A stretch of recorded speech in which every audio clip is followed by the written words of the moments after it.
it's the knave. And child. Hey, aren't you supposed to be in Snezhnaya recuperating? What are you still doing in Fontaine? Oh, it's you two. I didn't expect to run into you here.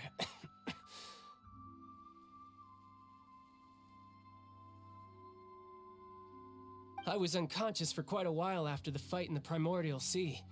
After I woke up, I realized I was being taken back to Snezhnaya, and well, I couldn't have that now, could I? Not when I've still got unfinished business here in Fontaine. So, I mustered up all my strength and made the journey back on my own.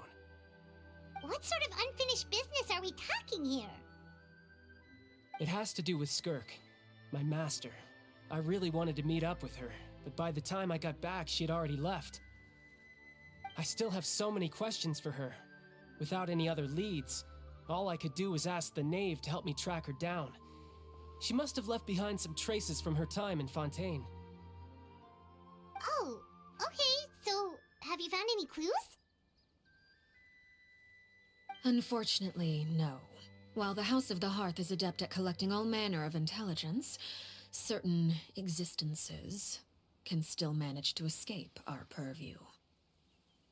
Basically, unless Master feels there's a need to meet with me, she's not going to be found. But that problem has an easy fix. I just need to become stronger, and then...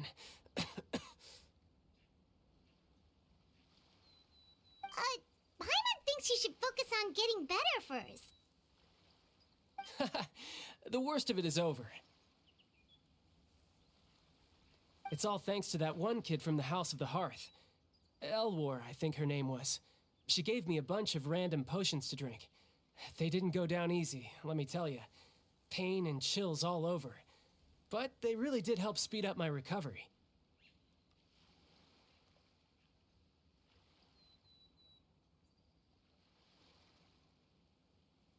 And that's good, because it looks like I really do have to head back this time. The old man's been putting the pressure on me. He sent someone to tell me I'm needed for some sort of project.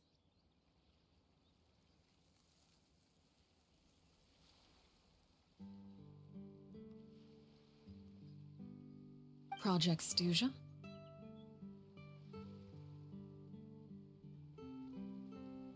Yeah, that's the one. I heard Regretter's involved too. I'm not looking forward to having to listen to all his monologuing, that's for sure. Hey, maybe you could think of a way for me to stay in Fontaine for a little longer. Helping Linny and the others brush up on their fighting skills would be far more interesting. If you and I could spar, that would be even better. I've been waiting for a chance to see you go all out. And what a sweet little daydream that is. But I also have a role to play in all this. I'll be leaving Fontaine shortly as well. Besides, considering how little they see fit to step outside the homeland, being called on to return to Snezhnaya by such illustrious dignitaries, what a great honor. Wouldn't you agree? One I could do without, I'd say.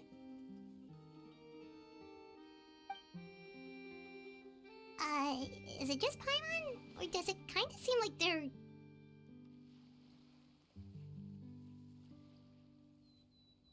So, dear guests of the House of the Hearth, to what do I owe the visit? we just... Right! We're super close to Linny and the others, but we still don't know much about you!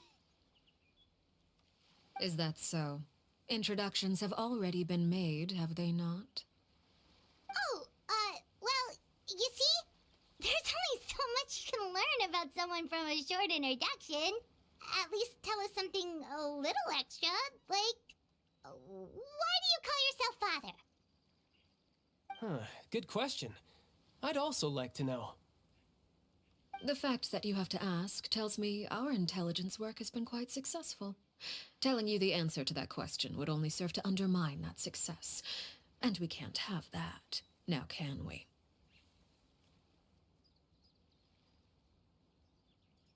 Spoken like a true diplomat. That was some expert sidestepping right there. Well, if there's nothing else, I think I'll take my leave. I still have a small matter to resolve at home. Wait, don't go!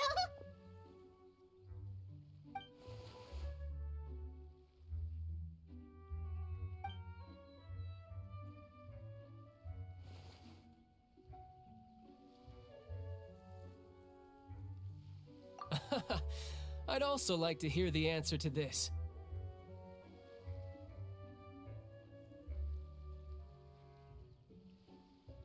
I've met some of the members of your organization, and they all seemed like really good kids. They actually reminded me of Tonya and Tusser. Which, by the way, if you ever betray them, I'm just letting you know, I won't let you off easy.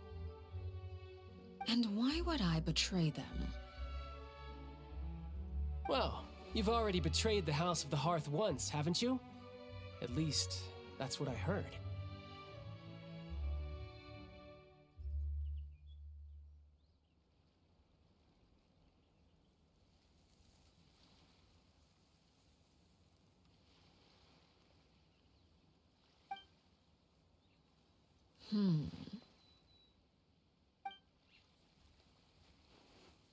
Okay, I admit. That's just what the old man told me. The rooster, I mean.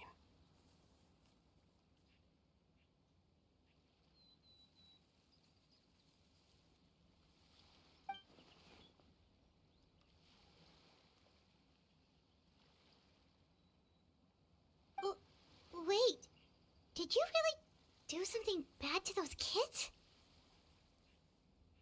Never mind what I've done. I'm more curious as to what the mighty rooster had to say. Care to enlighten me?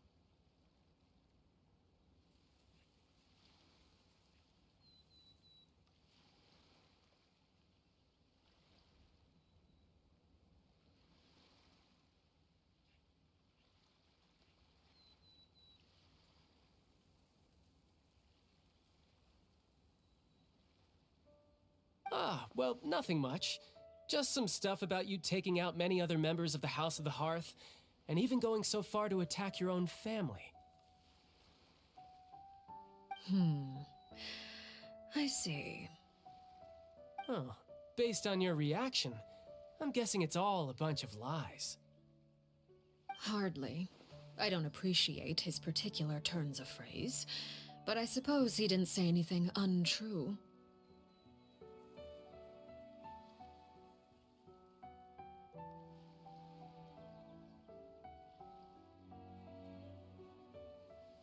Although, it would be more accurate to say that there is a certain level of prejudice involved, but I don't intend to clear that up just yet.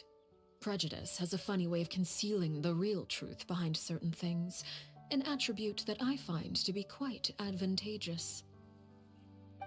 Call yourself a Fontainian, for example, and people will assume all sorts of things, when the real truth is that this is simply the land where I was raised. Huh? You're not actually from Fontaine? But then why did you try to help out with the prophecy and everything?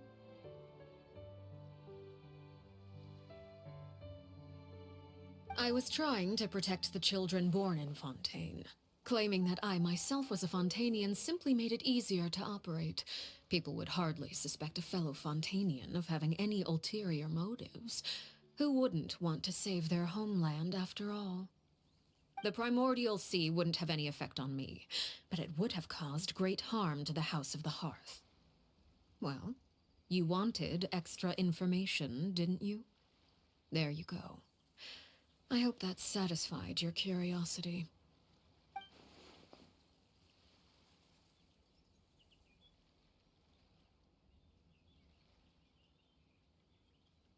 So, you stayed in Fontaine for the kids. I guess I was wrong to believe you'd betray them. Apologies. Looks like I was holding on to some prejudices myself. Good.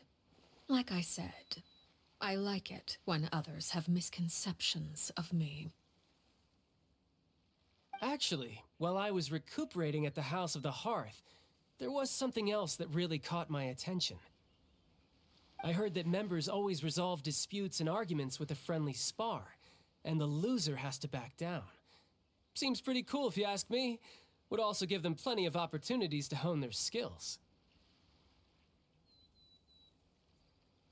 Well, that's only a recent development. In the past, such spars weren't nearly so friendly. The losing party would lose everything, including their life. They were that high stakes? Whew, at least that's not a thing anymore. Well, the current atmosphere's not half bad. I'm a bit jealous, actually. You've got so many family members around you, and you even get to live with them. Having a lot of family around means dealing with a considerable amount of bickering and scheming. Once Tonya and Tusser enter their rebellious phase, I'm sure you'll understand. Just imagine.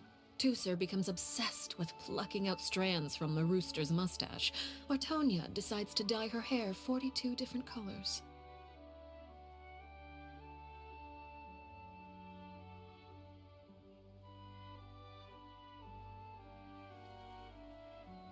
Okay. I get the picture.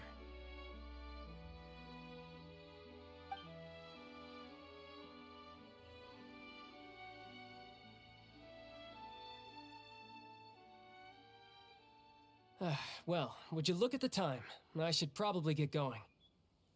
Traveler, Paimon, I'm not sure where our paths will cross next, but the next time we run into each other, we should definitely try and find some time to spar. Again, maybe this is a conversation we can have when you look less like you're gonna keel over. All right. Well, thanks for everything, Arlecchino. No thanks necessary. You also played a part in obtaining the Gnosis. I would say we can call ourselves even. I like the sound of that. Well, I'm off. See you all some other time.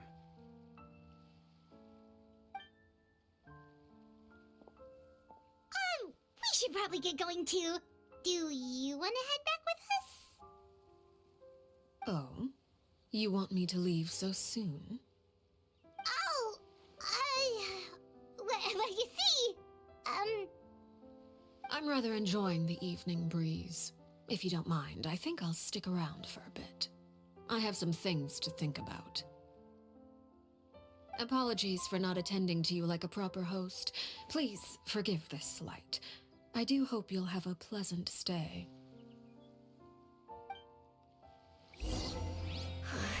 we managed to keep her distracted until nightfall. Good thing Child was there to keep the conversation going. You don't think she suspected anything, do you? Oh, I wonder if Liddy ran into any issues. Let's hurry back and see how everything went.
Lenny, how did everything go?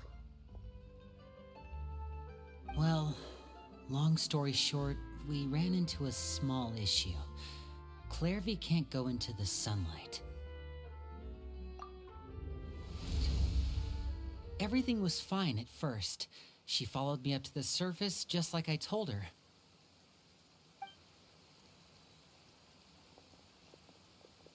But as I led her out of the shadows and into the sunlight, she vanished.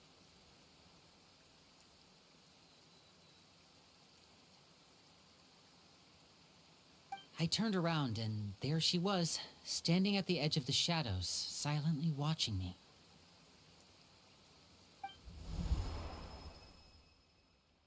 Huh. Maybe she's afraid of sunlight, or... No, it wouldn't be her wish if that were the case. Well, we could always try pushing her into it. Oh, true. I've pretty much tried it all already. Nothing worked. Eventually, the sun went down, so all I could do was bring her back here. How did it go with you, Lynette? Good. I've got the list. It's right here. Really? Well, what are we waiting for? Let's take a look!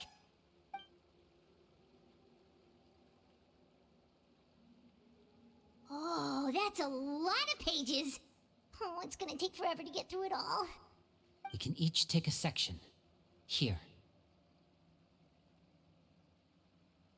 La Pouillade, l'endroit, Chambel, horaire.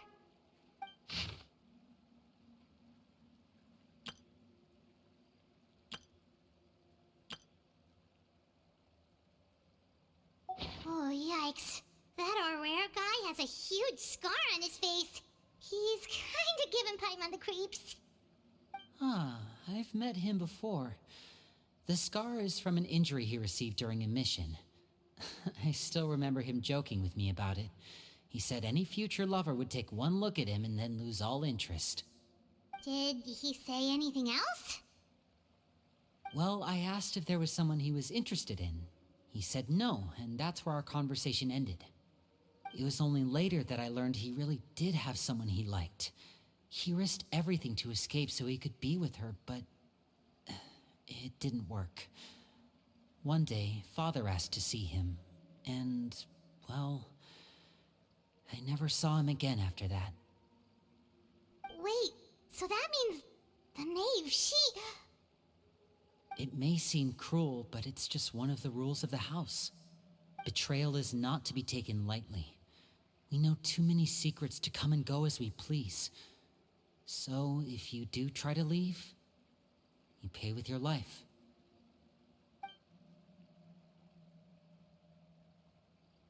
Her name's not here, huh? Well, that's not too surprising. It doesn't seem like this list is complete.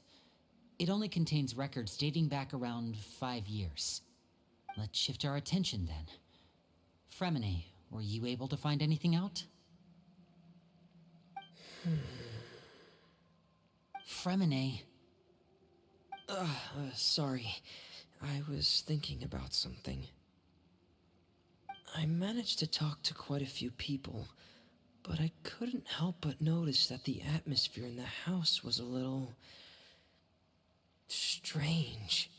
Strange. Yeah, I mean, I know there have been arguments in the past, times when people haven't gotten along. Chaplot and Filiol are a good example of that. Oh, those are two of the people that we met while delivering supplies. Paimon can see how they might not get along. They had very different vibes, and their, interests seem to be pretty different as well. That's to be expected, actually. Father brought us all here, shared her knowledge with us, taught us how to fight. That's one thing we all share.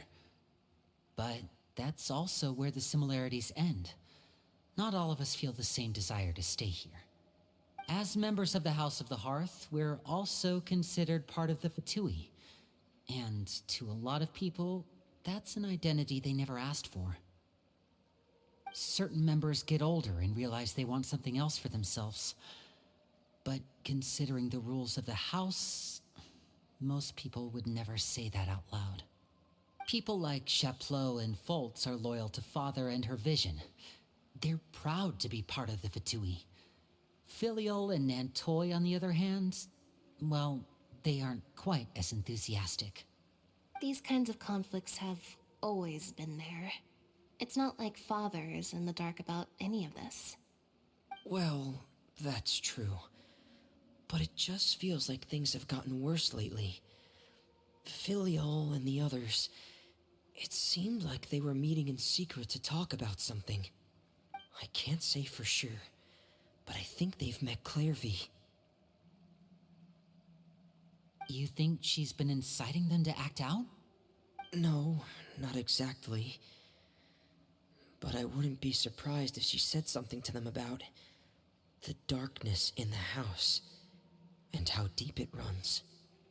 She's told me about it before.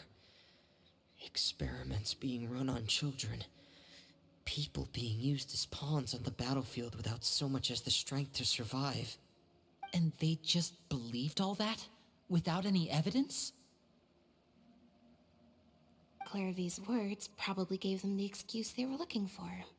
Whether they actually believe them to be true is secondary. This is all because of Project Stuja, isn't it? Whoa. Hold on a second. What's this Project Stuja all about, huh? This is the second time it's come up now. Sorry, but I'm not sure of the details either. I only know what Father has told us, which is that it's something the Rooster and Regrator have been working on together. Apparently, it has to do with the Fatui's strategic plan for the future. Because the House of the Hearth was so successful in obtaining the Gnosis, we now have the honor of playing a key role in Project Stuja. Wait, but isn't that a good thing? Key role is just another way of saying dangerous role. To us, the whole thing is an inconvenience. Father thinks so too, but she's in no position to refuse. Their plan isn't exactly unreasonable, and they've been funneling the house a lot of funding. It's just that we'll lose a lot of members in the process. Participating in the plan, it's an honor in name only. What they're really trying to do is subdue us. The existence of an intelligence organization outside their control makes them feel uneasy.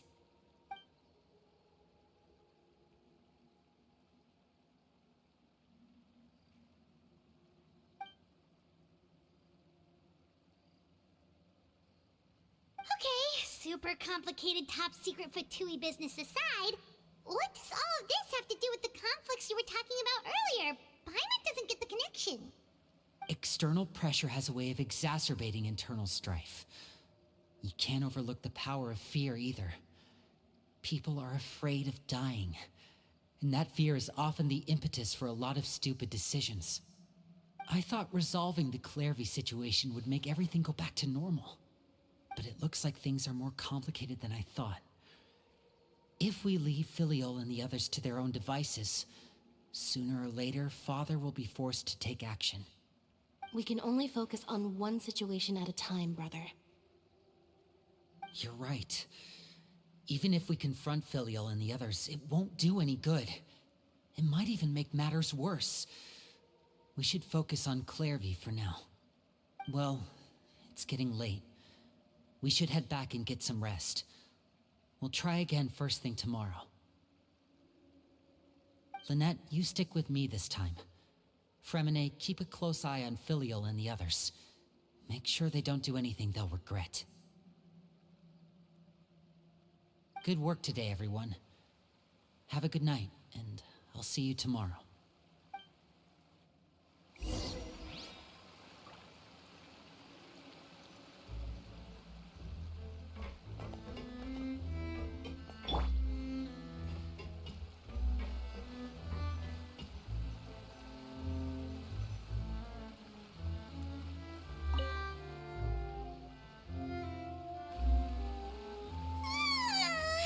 Oh, Paimon was looking forward to an early night, but she can't sleep at all.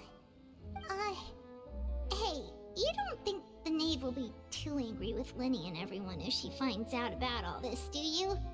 She's even scary when she smiles. If she were to actually get angry... Ooh, you have to protect Paimon if that happens, okay, Traveler?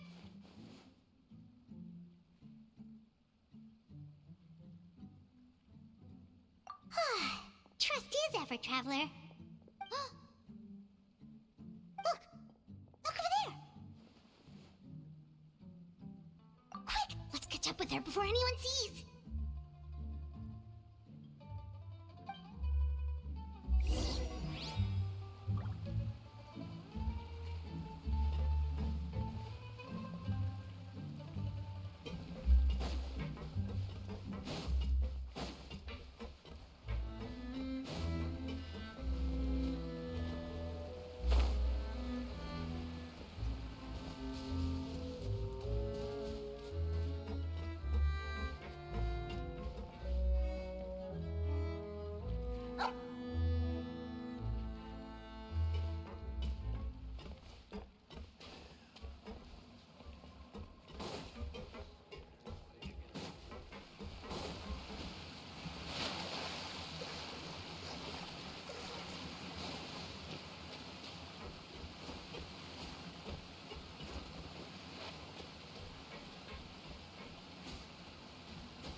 Oh, look! She stopped!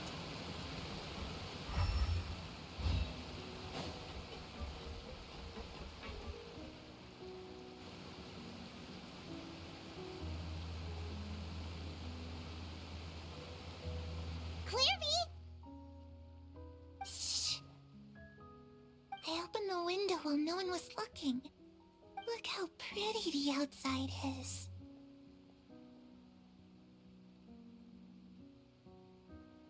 If only I could have more than this. You probably think I'm being silly, huh? All this hopeless resisting. It's better to dream of what I could have than try to make it a reality, right? Please, help us get on the same page here, Clary. We need you to tell us what you know.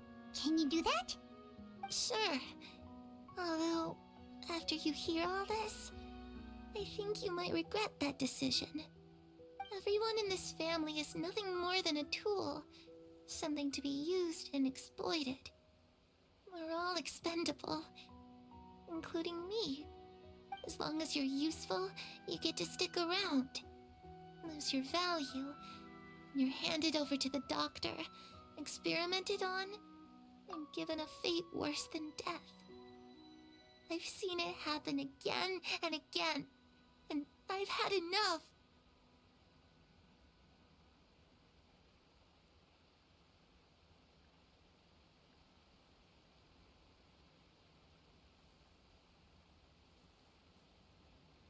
You're saying the knave did all that?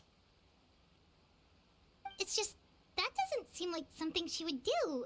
She's scary and all, but it seems like even she has lines she wouldn't cross. I knew you wouldn't believe me.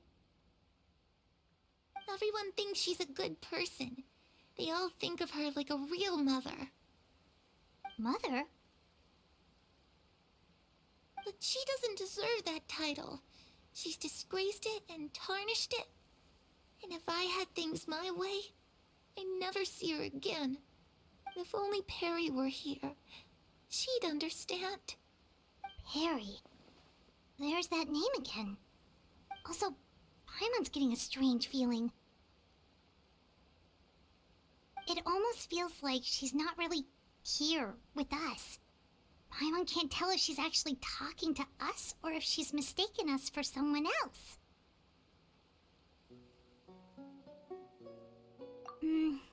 Well, in any case, it seems like she really needs someone to talk to. We should keep her company for a little longer. She looks so young. But it seems like she's been through a lot. It's getting windy. I should close the window. Ooh, look at the moon. Isn't it pretty? Hey, wanna hear a secret? I heard that if you look up at the night sky in Snezhnaya, you can see the aurora. It's supposed to be super pretty. Even prettier than the moon tonight.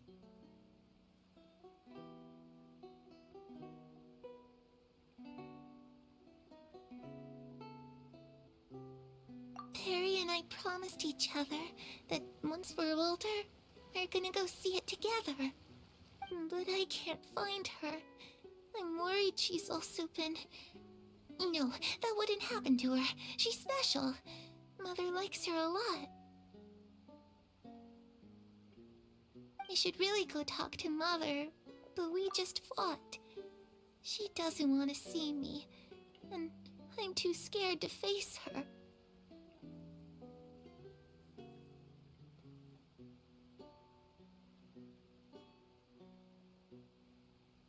What should I do?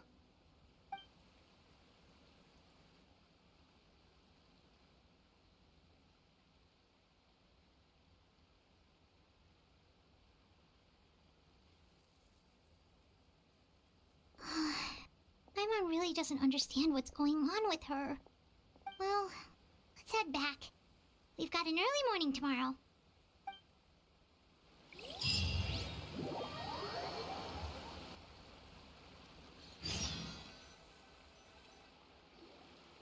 All right, looks like we're all here. Let's go ahead with the plan. Oh? What is it? What makes you ask that? Well, we kinda ran into Clairvy last night, and that's what she told us. We met the doctor back in Sumeru. He's super dangerous, and he's done all sorts of bad things. It's possible that Father and the Doctor have had certain dealings, but I don't think Father would work with him. We're not really on the same side, so there's not a lot of trust between them. That doesn't exactly set the stage for a successful partnership. I did hear, though, that when Father first became a Harbinger, the Doctor offered to work with the House of the Hearth. Father rejected most of his proposals, except for one. It had to do with some sort of secret experiment. Secret experiment? Could that be what Clairvy was talking about? I don't think so. I don't know any details about the experiment itself, but I do know it's an entirely independent operation. The Doctor only proposed a direction for the research. That was the extent of his involvement. I still don't think that counts as working together. The details of the experiment are confidential, but complete records are kept on all participants. That doesn't seem to be the case with the situation Clairvy referred to. I know you don't agree with some of the Fatui's methods, and I'm not asking you to. But I am asking you to trust us on this. The House of the Hearth has its own principles. There are certain lines we're not willing to cross. Alright, that's good to hear at least. Clairvy seems to think the Knave and the Doctor worked together to do something horrible. If that turned out to be true, Paimon doesn't know how he would even face you guys. It's just that it doesn't seem like Clairvy is lying either. The easiest thing to do would be just ask the Knave directly, but Paimon doesn't think she'd tell us. Father didn't come back last night. She's probably still near the shore. We'll be counting on you to distract her. Lynette, you're with me. Fremine, you know what to do. Be on your guard, everyone. All right, let's get to it.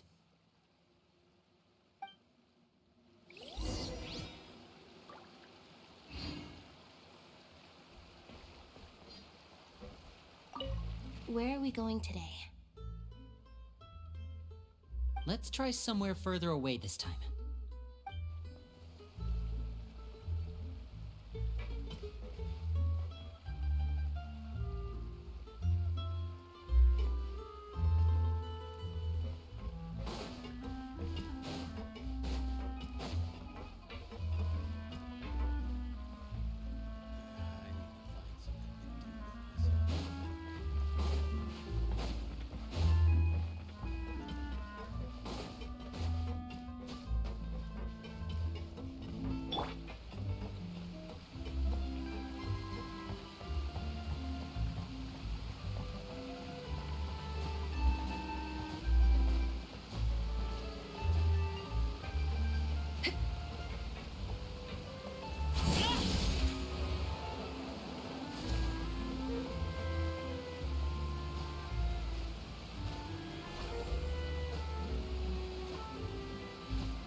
Ah, it's you two again.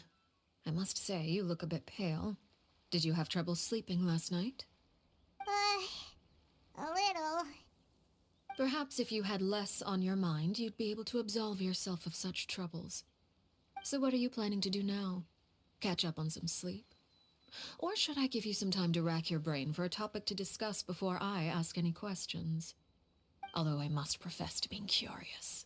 Without child here, how do you plan on distracting me?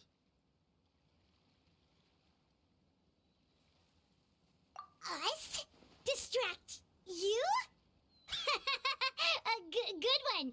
But no, we were just Looks like you could have used some extra time to think. No matter. If you don't have any other plans, why don't you accompany me somewhere? Don't worry. I'll be sure to steer clear of any scheming children. The ocean breeze is sure nice today.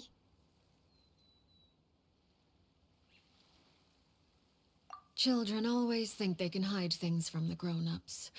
But nothing gets past me. Least of all a little scheming. I think I'll let them have at it for a little longer. I can be very patient. Well, I'll leave you to think things over. If you're so inclined, meet me outside the Palais Mermonia. Good things come to children who do as they're told. So I do hope you decide to tag along. If only for your friends' sakes. What should we do? She clearly knows about everything we've been doing, and Paimon doesn't think it'd be a stretch to say she was threatening us just now.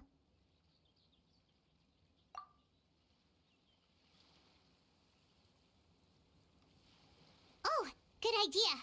Hopefully he sees it in time. Well, we should probably head to the Palais Mermonia. Paimon doesn't want to find out what happens if we don't show up. Based on what the knave was saying just now, it sure didn't seem like it'd be anything good. Okay, then we probably shouldn't keep her waiting. It seems like Linny and the others are on thin ice, so let's do our best to not get them in any more trouble.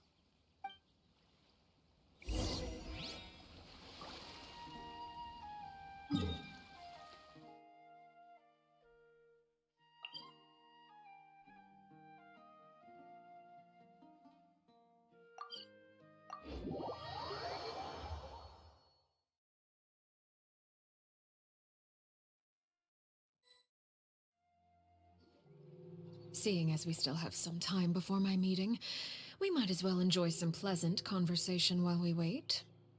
I'm glad to see you get along with my children. Being surrounded by good companions is necessary for a child's development. You're not planning on doing anything to them, are you? I assume you're referring to Lenny, Lynette, and Fremine. Although, there's that situation with Filial and Nentoy as well. It appears quite a few people have been acting out lately. No matter. I'm not one to discriminate. All those who betray the house meet the same fate. There are no exceptions. Does that mean you're going to kill them? Oh, are you here to beg for their lives? I'm sorry to disappoint, but the rules of the house change for no one. In my organization, everyone is responsible for their own actions. But don't you care about them at all? They really respect you. They even call you father. You must feel something for them. Any organization in which feelings come before principles is one destined for ruin. The House of the Hearth is hardly an exception. You could say our principles are more stringent than most.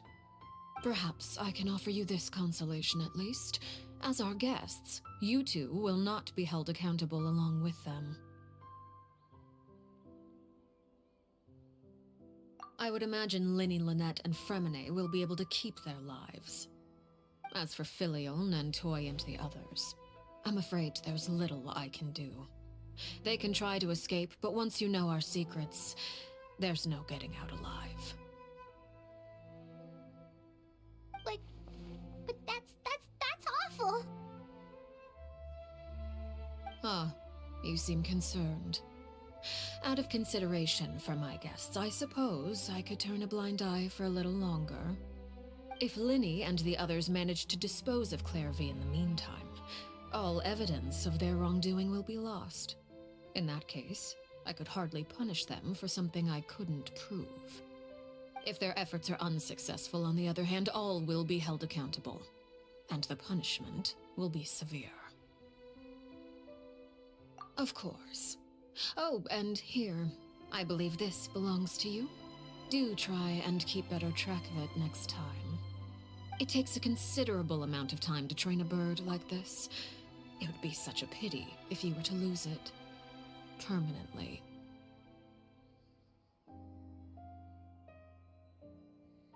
Wait, where did you get that? Well, I'm afraid that's all the time we have to chat. Now, for the matter at hand. I asked you to meet me here because I have business at the Palais Mermonia. It has nothing to do with you, but I think it would be prudent for you to stick by my side for the time being. There will always be time later to run off and tell Linny what you've learned. Well, time to go. Looks like we wrapped things up just in time.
If you're new here, don't go off on your own.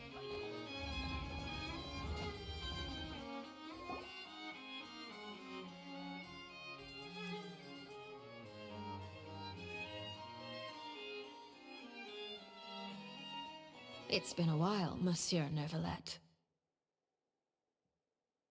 I must say, I wasn't expecting my meeting request to be approved quite so quickly.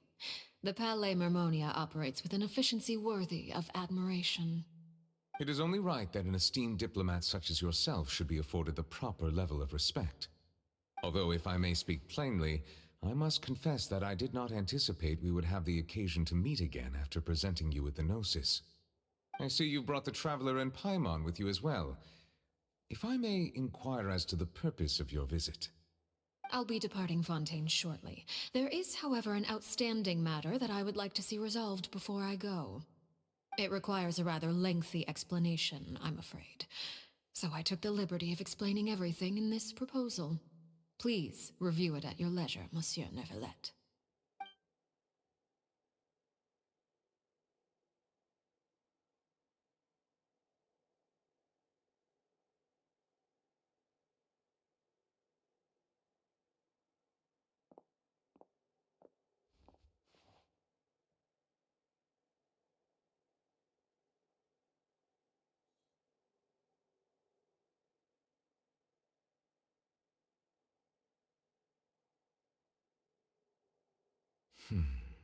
I understand your request. However, at the risk of causing offense, I must admit that I fail to see why you would wish for such a thing. I heard you have a certain fondness for water tasting, Monsieur Neuvillette, so allow me to use water as an analogy. A family is like a large body of water with countless rivers flowing in and out. As someone who watches over this system, I would hope that each river that flows from the source will eventually reach the ocean. Of course, objectively speaking, I know this is impossible. Most of the rivers will dry up along the way, disappearing into the ground and leaving nothing but a barren riverbed behind. Not all rivers are destined to reach the ocean, but I would not see their existence rendered meaningless. I believe the water that flows within them is simply meant for a different destination, like a field in need of irrigation. Or perhaps the glass of a certain water-tasting enthusiast. Did you get any of that, Traveler? Your words paint an optimistic picture indeed. Allow me to remind you, however, few among us are willing to sip from a glass filled with tainted water. It may have been tainted at one point in time, but not to worry. I'll make sure it's strained of all impurities and returned to its cleanest form.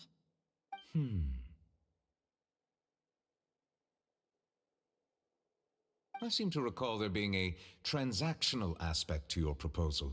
Perhaps you could expound on that?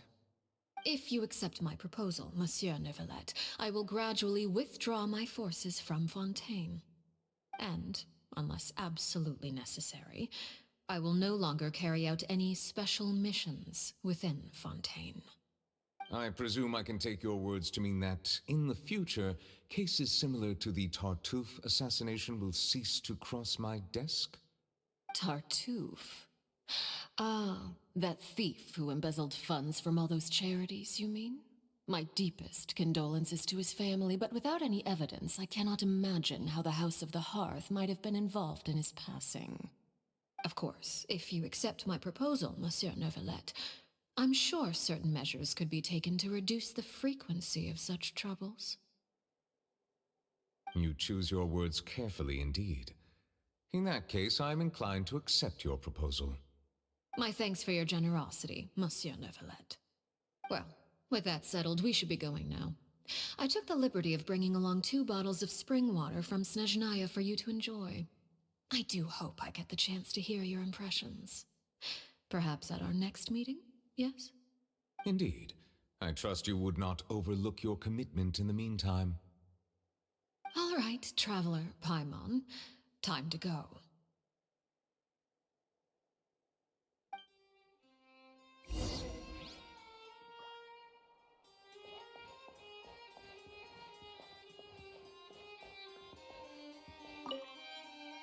I believe I've told you before that my emotions easily resonate with those of others. Yet in the few meetings I've had with that Harbinger, I haven't been able to sense any aspect of her emotional state. Her mind is like a still body of water. Who knows what darkness lies in its depths, and the lack of ripples on the surface gives nothing away. It's unclear whether this is her natural state of being, or whether it's an incredible strength of will that gives her the ability to master her emotions. Either scenario, however, suggests she is a very dangerous individual.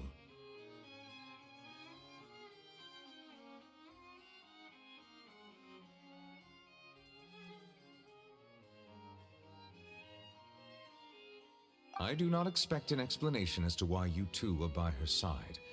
Whatever your reasoning, I would only advise you to take caution.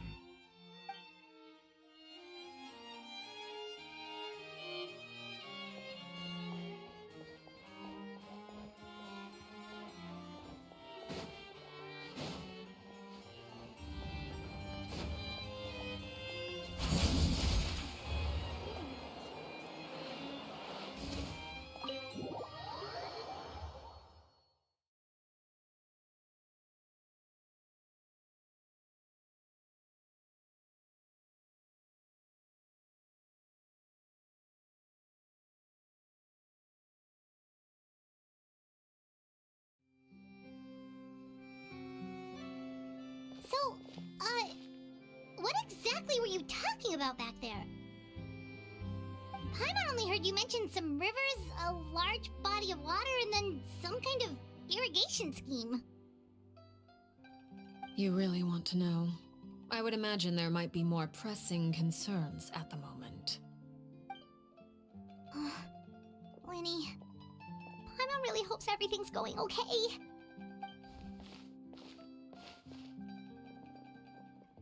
Oh, Paimon recognizes that look. You've got your thinking cap on, don't you, Traveler?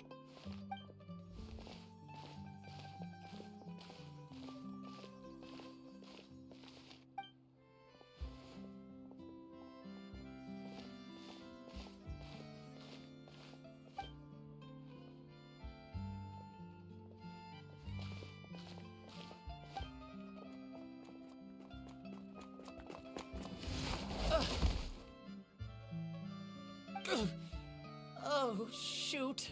Are you alright? Oh, jeez. I'm so sorry. I was so focused on selling these papers, I wasn't looking where I was going. Well, let me make it up to you at least. Here, take this paper. On the house.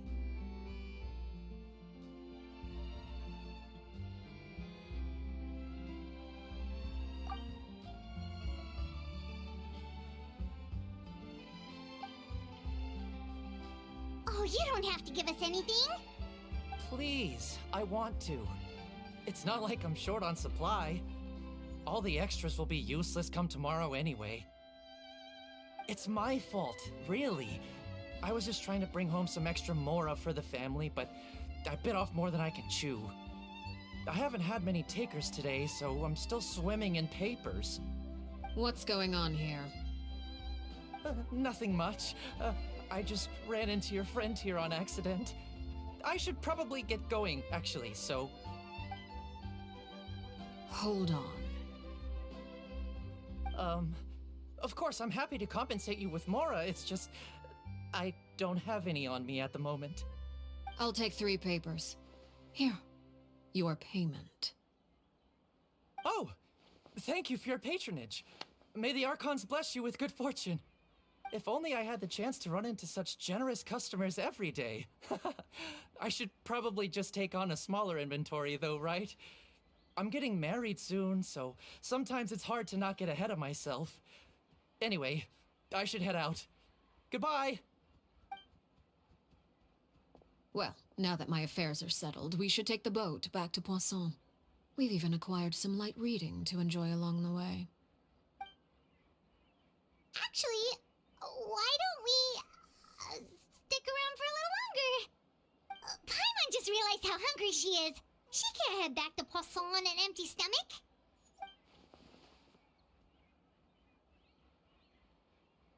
It appears you two are under the impression that delaying our return will somehow alter the situation in your favor.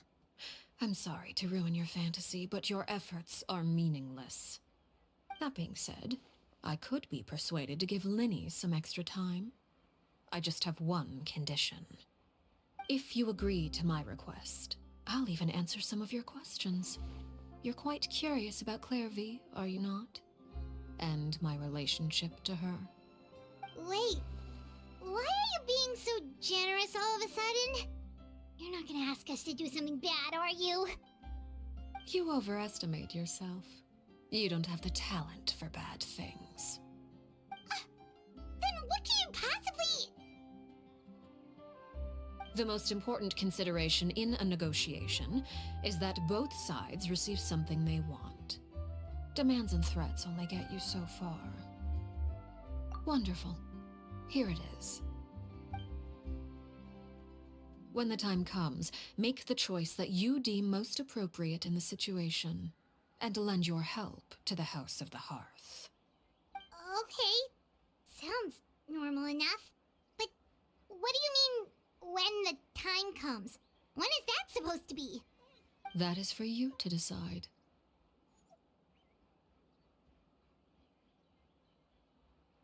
Then we have a deal. Follow me.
this place?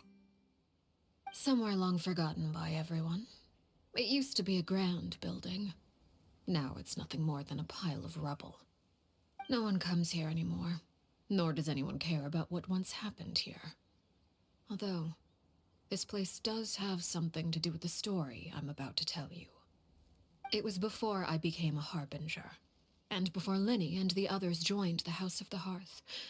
Due to certain events, I first killed Clairvy and then her mother. And this is where it all happened. You were the one that killed Clairvy?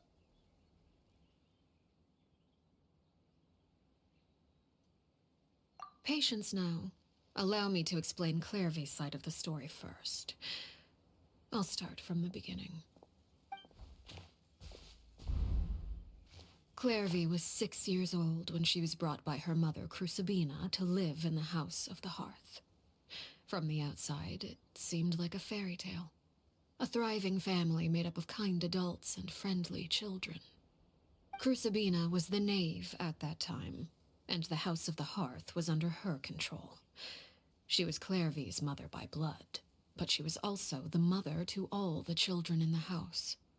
Clairvy was happy here, for a time.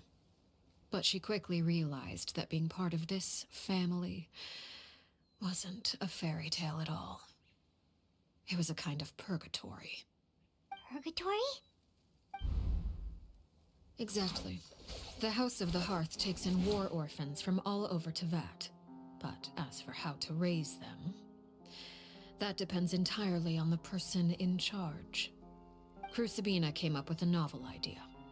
She would teach the children to fight, force them to duel each other, and then crown as the king of the house the child who proved themselves most worthy of inheriting her title. It's difficult to estimate the number of children who died or were maimed in the process. There's little I can say about the ones who died. The ones that emerged with permanent injuries, on the other hand, well, they still served a purpose. They would be handed over to the doctor to be experimented on, or sent away on dangerous missions. Nothing more than tools to be used and then discarded. So those were the experiments Clairvy was talking about.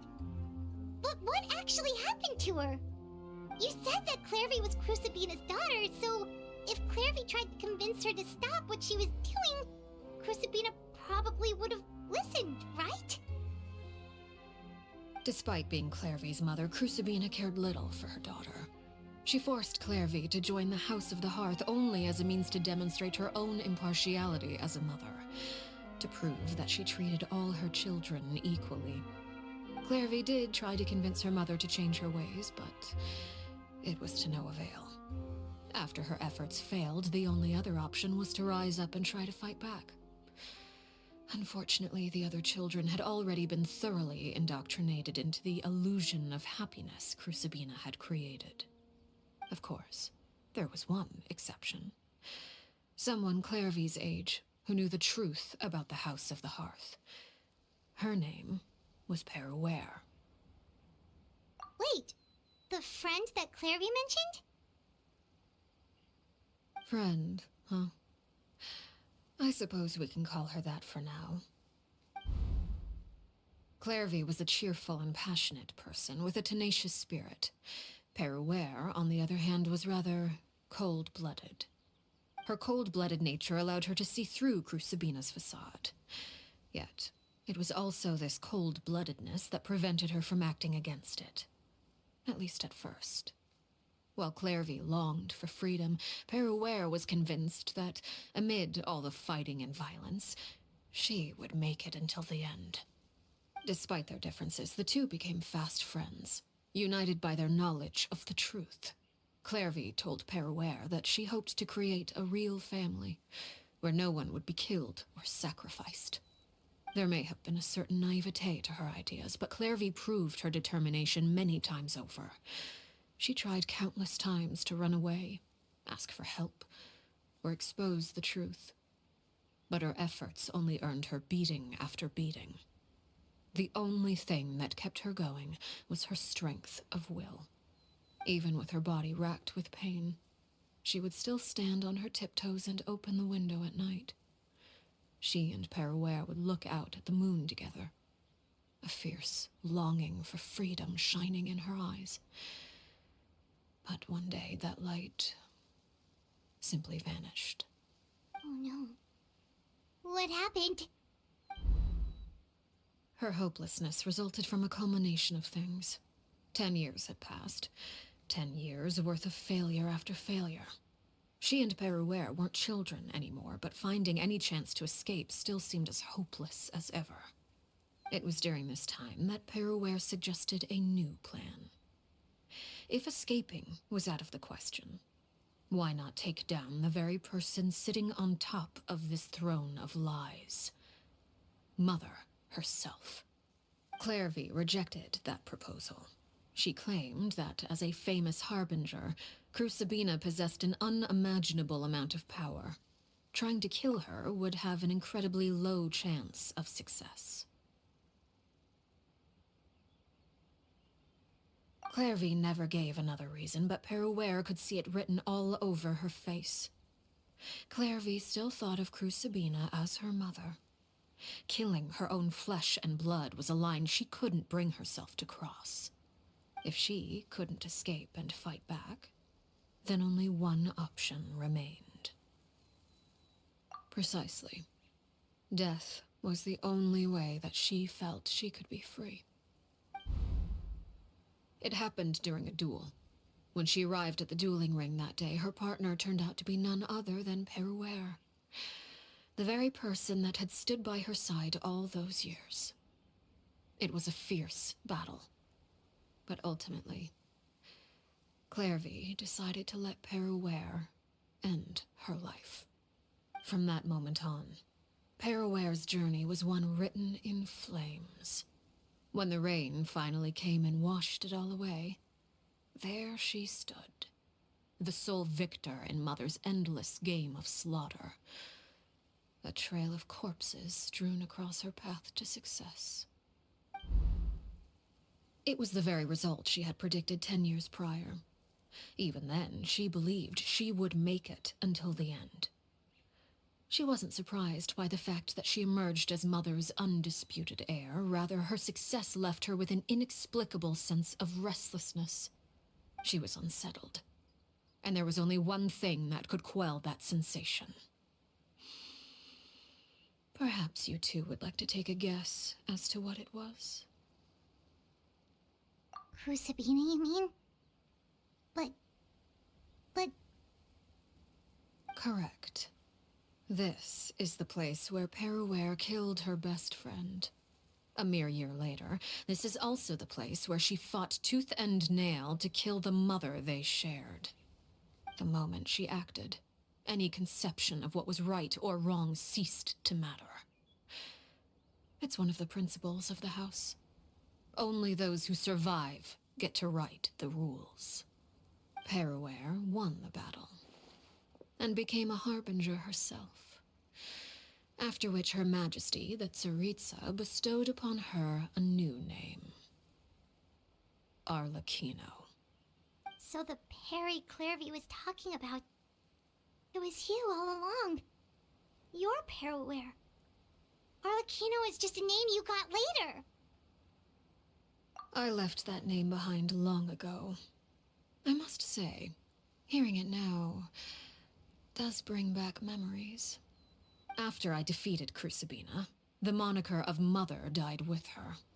I chose to forego the title she called herself, and even chose to give up my own name. I rebuilt the House of the Hearth under a new identity. Not only as Arlecchino, but as father. And that is where the story ends. Any more questions? Yeah. Based on what you just told us, Clairvy wasn't a little kid when she was killed. So the Clairvy we met... Was she really a spirit at all? I suppose you could call her an illusion born of flame. Her existence is like ashes to a fire. Something left over in the wake of blaze and ruin. You see, A certain power runs through my veins. It's not unlike a curse. My flames leave behind shadows of anything they consume.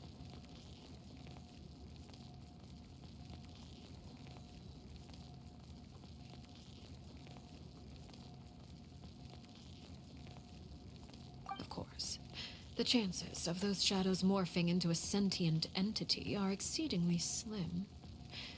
Clairvy is a very special case. Clairvy died when she was 16 years old, but what emerged from the flames was her 6-year-old self. Her appearance wasn't the only thing affected. Most of her memories were lost to the blaze as well.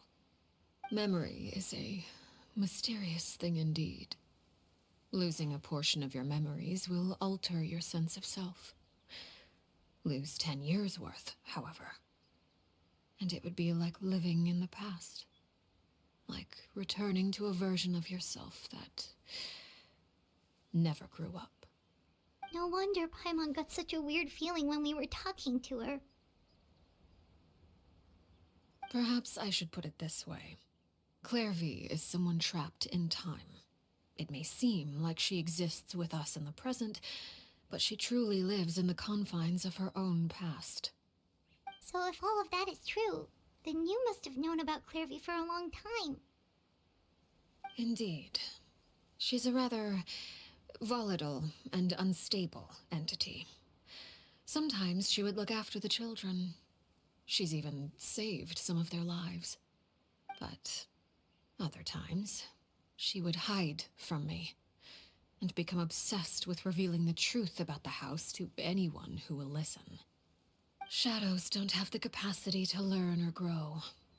Any new information they encounter is quickly forgotten over time. Your attempts to expose Clairvy to sunlight, they failed, yes? The reason is actually quite simple. In Clairvy's mind, the house is impossible to escape, and it is this very perception that traps her there. But no matter. All I have to do is kill her again, and all will be resolved. I don't anticipate so much as a single speck of ash will be left behind this time. Wait!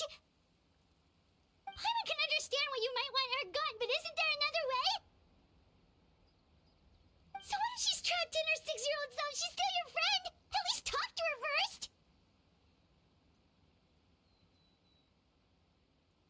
It's too late for that. She broke the rules, and now she must be punished. That goes for Filial and Nantoy as well. She's had quite the effect on them. I hope you understand. The difference between Crucibina and myself lies in our formulation of the rules, not our policy for enforcing them. Upholding the rules without question is a trait we both share, because that is how a household should be run. Is this really what you want to do?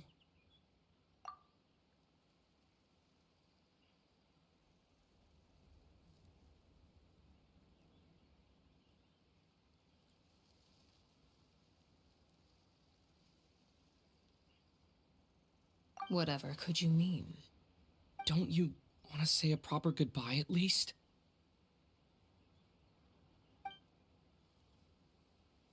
Whether as a killer or as a father, there are two things that must be avoided at all costs: anger and sorrow. Anger makes you impulsive. Sorrow causes you to waver. Well, it appears it's about time to proceed. Before we arrived, I told some of my well-behaved children to bring our troublemakers here by nightfall. I do believe I've kept my end of the deal. I give your friends quite a bit more time. As for what happens now, we'll just have to wait and see.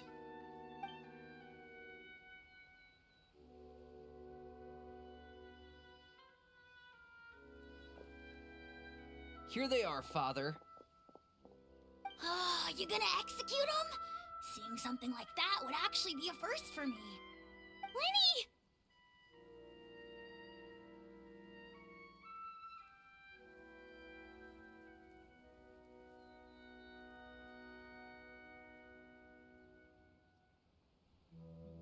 I'm sorry. I heard about how you helped buy us more time. But I still failed. I couldn't find a way to fulfill her wish. Huh? Are you... Perry? Indeed, it's been a while, Clairvy. Perry! Shh. Stay right there. I'm sorry to postpone our reunion, but first, I believe certain scores need settling.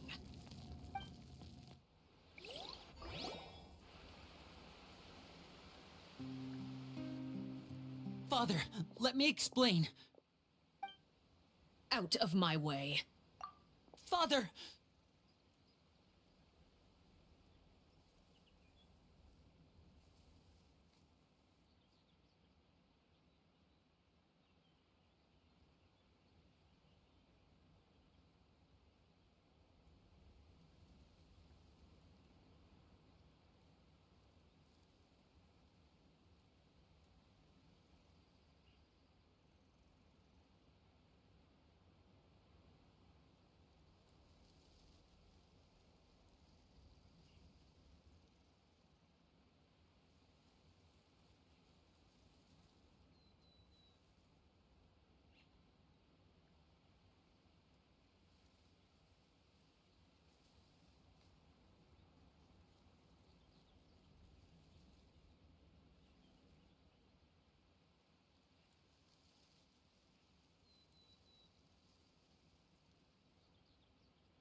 You chose to conceal a threat to the house, and for that, you must be punished.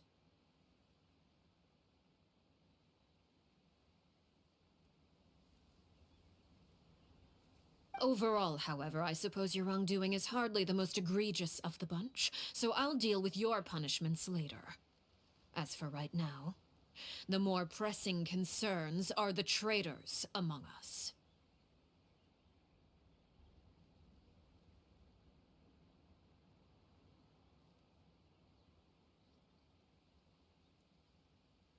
By traitors?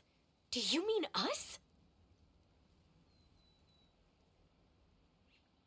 Father, let me explain. We didn't mean to...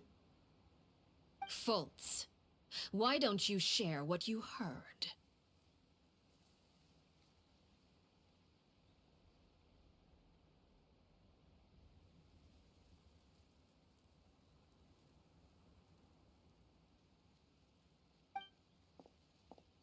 Yes, Father. Secret Midnight Meeting number 3. Participants, Filial, Nantoi, Sato, Toddy.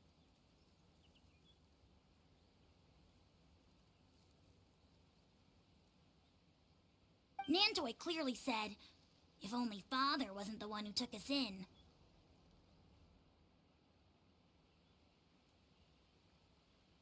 Sato added, I'm sick of this life. I just want to live as a normal person. Filial was the worst of them all. She called us crazies and said a bunch of mean things about Father. I did not! You're lying! Fultz is trying to frame us! It's not like I'm the only one who heard those things. After that, you and Toddy and a bunch of other people started talking about Clairvy. You were using all those things Clairvy brought up as an excuse to question Father. We're birds locked in a cage. The only way out is to destroy it. That's what you said, wasn't it?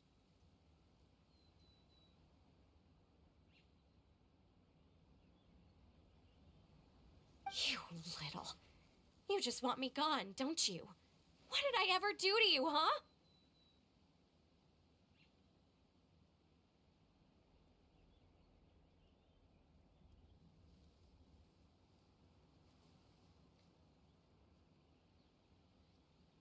And you, Sheplo, have you forgotten who stood by your sickbed, watched over you, and changed your dressings? Come on, let's hear it then. What's your reason for all this?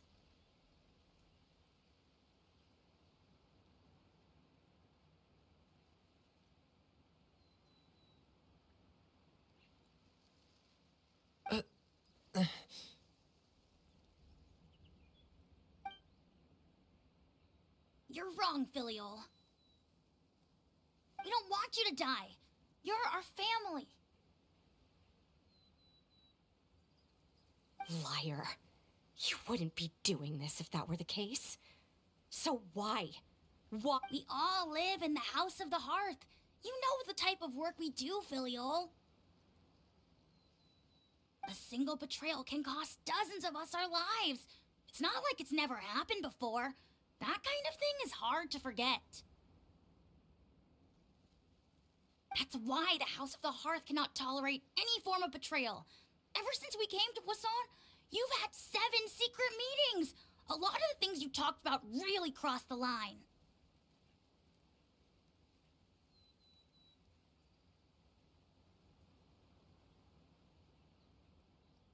You've been spying on us for half a month?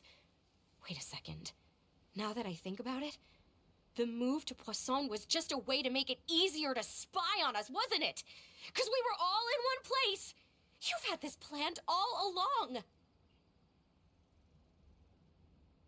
Filial, Nantoy, I'm sorry. I owe you both my life. I owe Clairvy too.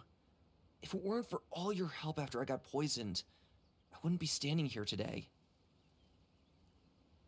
If this were any other situation, I would do anything to repay that kindness, even if it cost me my life. But rules are rules. I'm sorry. My hands are tied. Why? Why? That's enough, Filial. We made a mistake, and we should own up to it. We broke the rules, plain and simple. And now we have to face the consequences. I'm sorry, Chapleau. Fultz. I'm sorry, Father. We accept our punishment.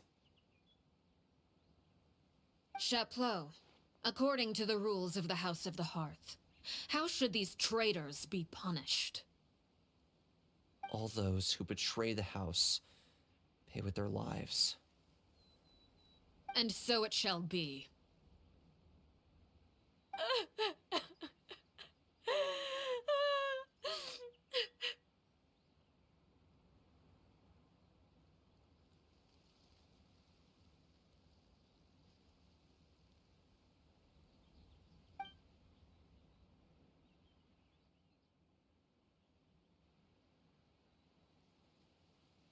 Father, please wait!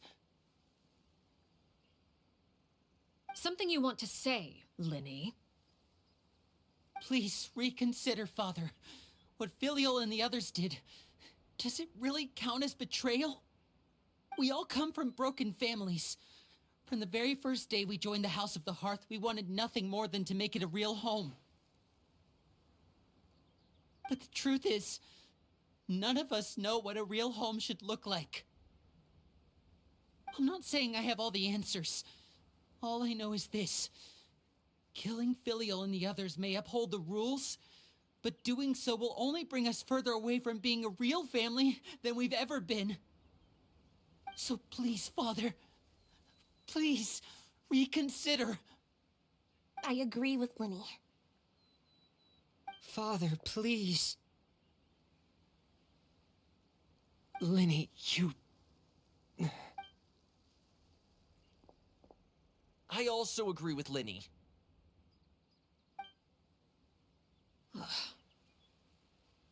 An order once given cannot be rescinded. However, Given the extent of your determination, I suppose we shall have to go about this a different way. Draw your weapons and face me. Our weapons? Father, are you referring to a duel? Precisely. The rules of the house will not be altered. Traitors must be punished. However, resolving disputes with a duel is also one of our rules, one that also applies to me. Demonstrate a sufficient showing of strength, and I shall offer a concession. Wait. Beat Father in a duel? Impossible. Father is way too strong, even for Lenny.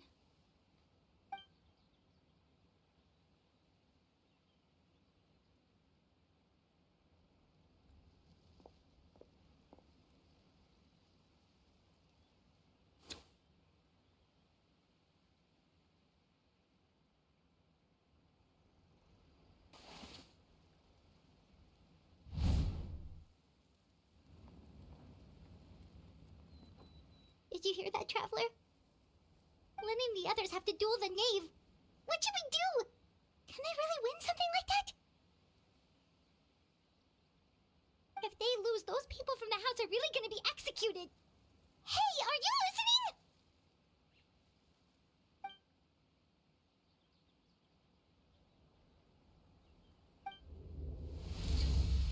Don't you want to say a proper goodbye at least? Anger makes you impulsive. Sorrow causes you to waver.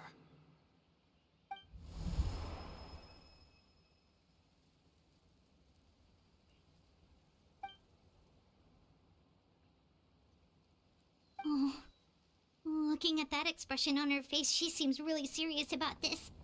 Guess that means there's no chance she's throwing the duel on purpose, huh?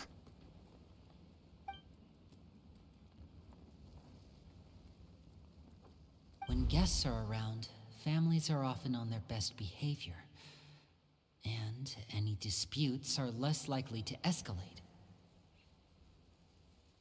When the time comes, make the choice that you deem most appropriate in the situation, and lend your help to the House of the Hearth. What's wrong, Traveler? Hey, where are you going?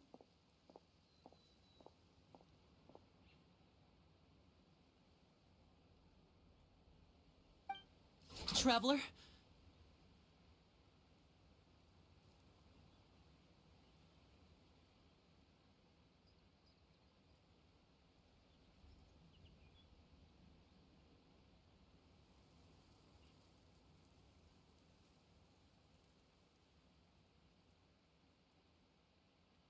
You're asking to join the duel against the knave? I'll allow it. We do have a ready-made dueling ring at our disposal, after all. All I would advise is this. Keep a firm grasp on your weapon, and give it your all. Any less, and you may just lose your life.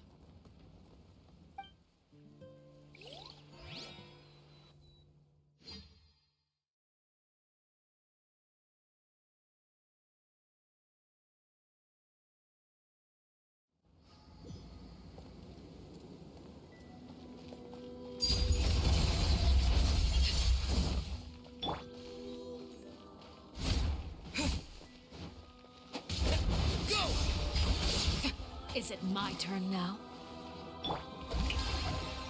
With these rising flames... Now's our chance!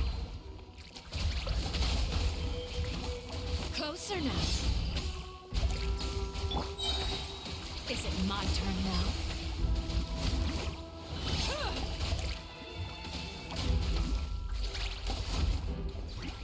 With these rising flames... You alright? Is it my turn now?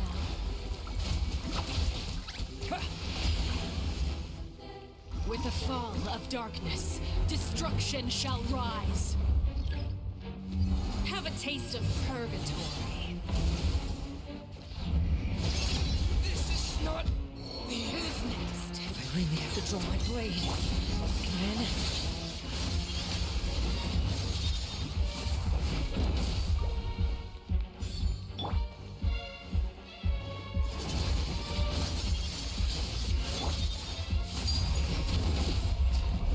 Now's our chance!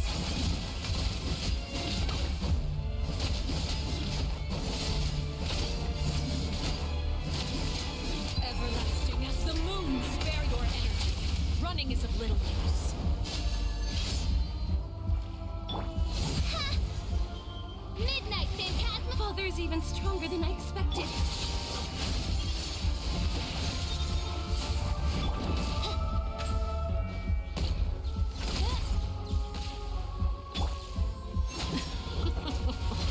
Look at you. Trapped like a bunch of helpless animals. Try to pace yourself. With these rising flames. Time to shine!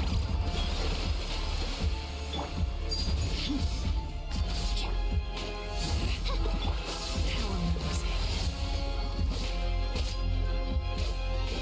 Watch out for Father's movements! The countdown has begun.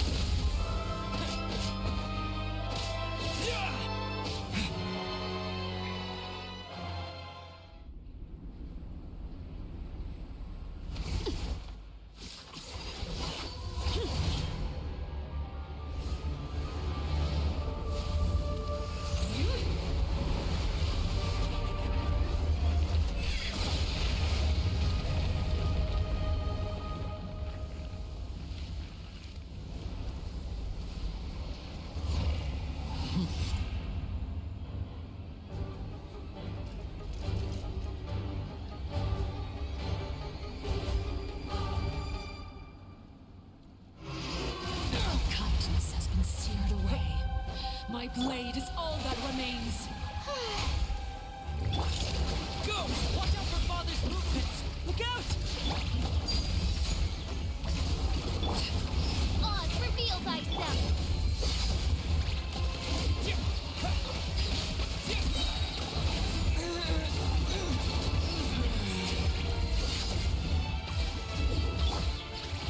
Now's our chance! Over here! Your punishment made manifest. Shadow Raven, let night fall! Sundown is only the beginning. Watch out! Look out!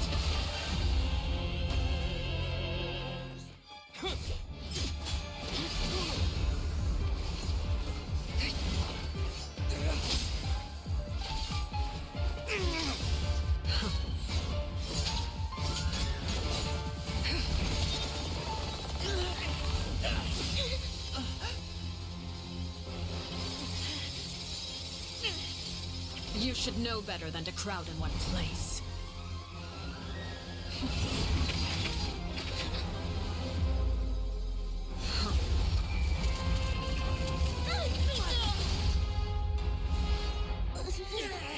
Oh, I know. Now! I'm sorry, Father!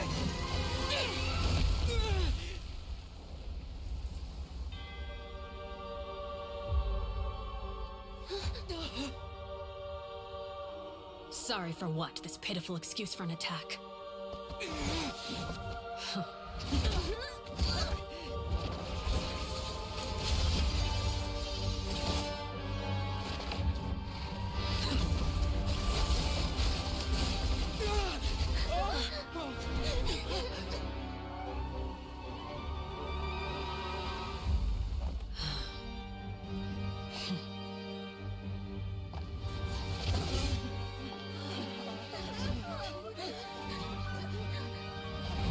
Father, no!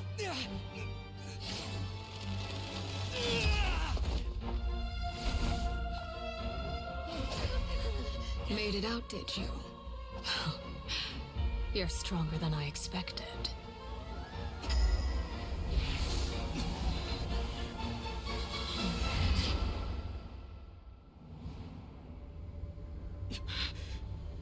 Crimson Moon?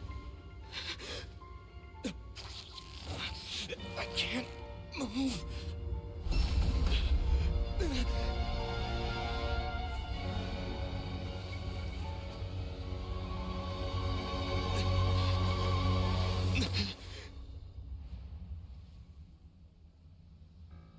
Still, not strong enough to beat me.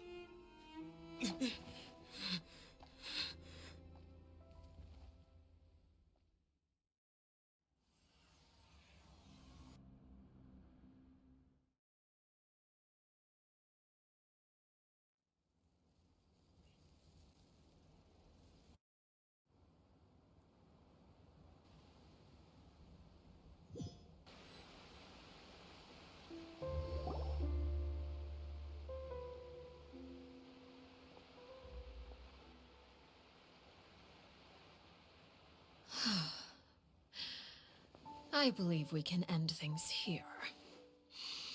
It's not often that we get to enjoy the company of guests, after all. We wouldn't want things to get too out of hand.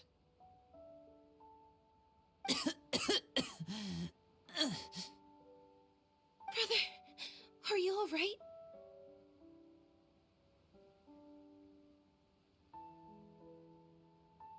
Lenny. Given that I am the victor of this duel, as agreed, the punishment stands.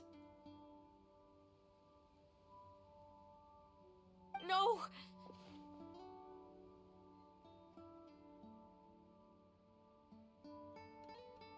I never thought things would end like this.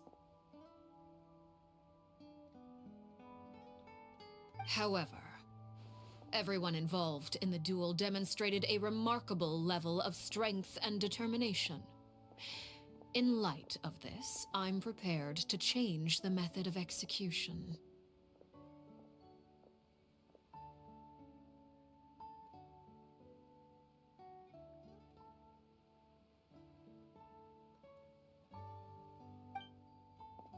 Elwar, the bottled flames I gave you for safekeeping. Do you still have them?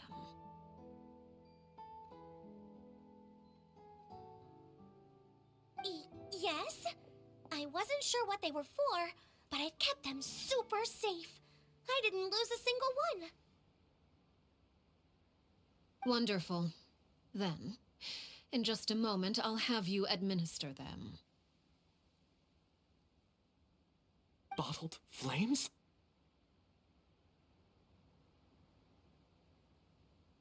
Indeed. They're the product of a secret experiment. Under certain special circumstances, flames can be extracted from my person and preserved.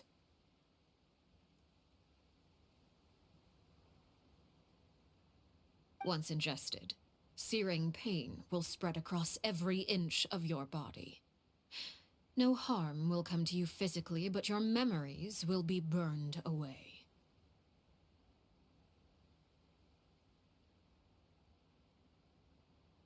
If you can withstand the pain, when you awake, you'll have forgotten everything you know about the House of the Hearth, and will be expelled from the organization.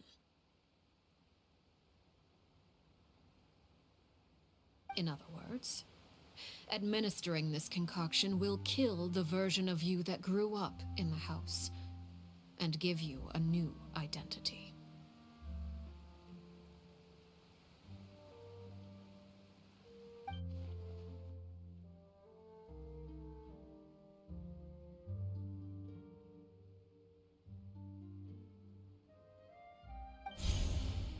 Memory is a mysterious thing indeed.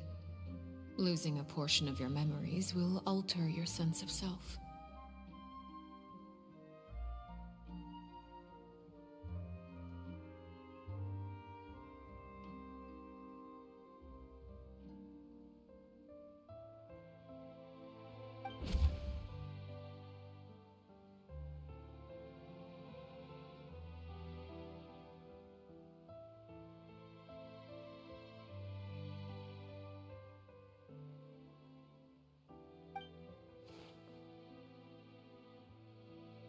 So, you're just letting us go, Father?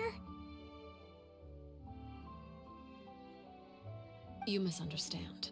Memories are extremely important. Once consumed by flame, the version of you standing before me will die, and our secrets will die with you. So no, I don't intend to just let you go, because the person who survives will be nothing but a stranger.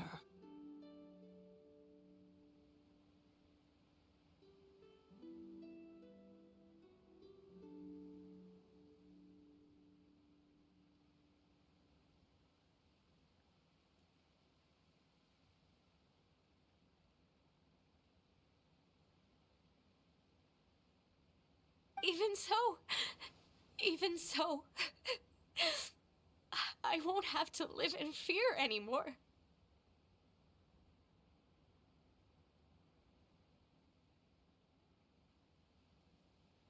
I'm sorry, Father.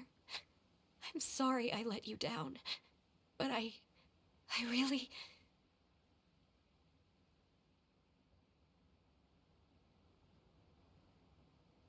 Don't cry, Filial. You haven't left the house yet, so there are still rules to be followed, yes? Remember what I taught you. Anger makes you impulsive, sorrow causes you to waver. Don't let yourself be controlled by your emotions.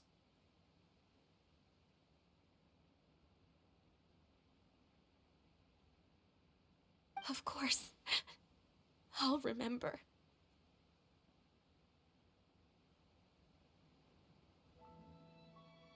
Dry your tears, and go pursue the life you really want. Yes, Father.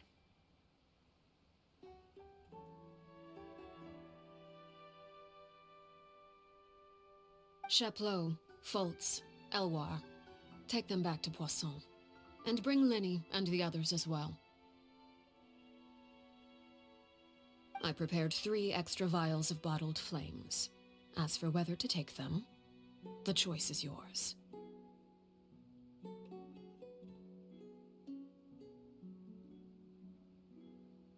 Goodbye, children. The next time we meet, I will no longer be your father. Thank you for all you've done for the house. I hope you have bright futures ahead of you.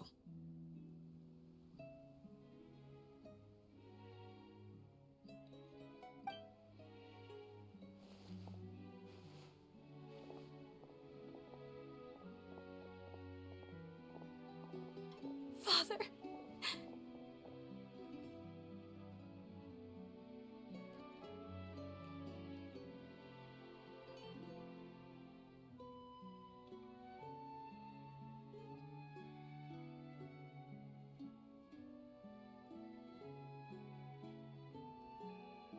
Let's go.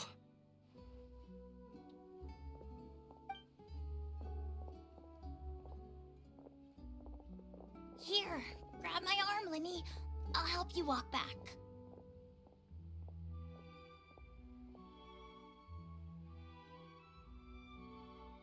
Thank you.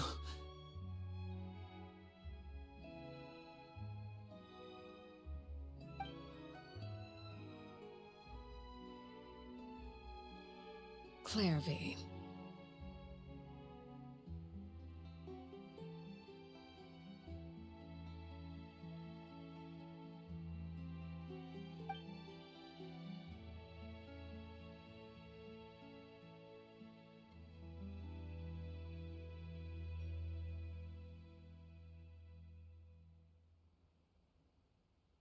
Can we talk now? I've been waiting for a super long time. You really are Perry, aren't you? I haven't seen you in so long. How come you're all grown up? Wait, did I somehow travel to the future on accident? Or am I dreaming? What a long dream!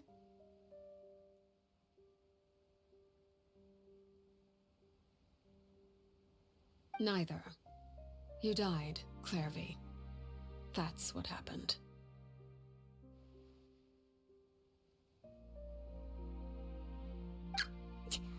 You could have at least sugarcoated it a little. Look, she's done speechless.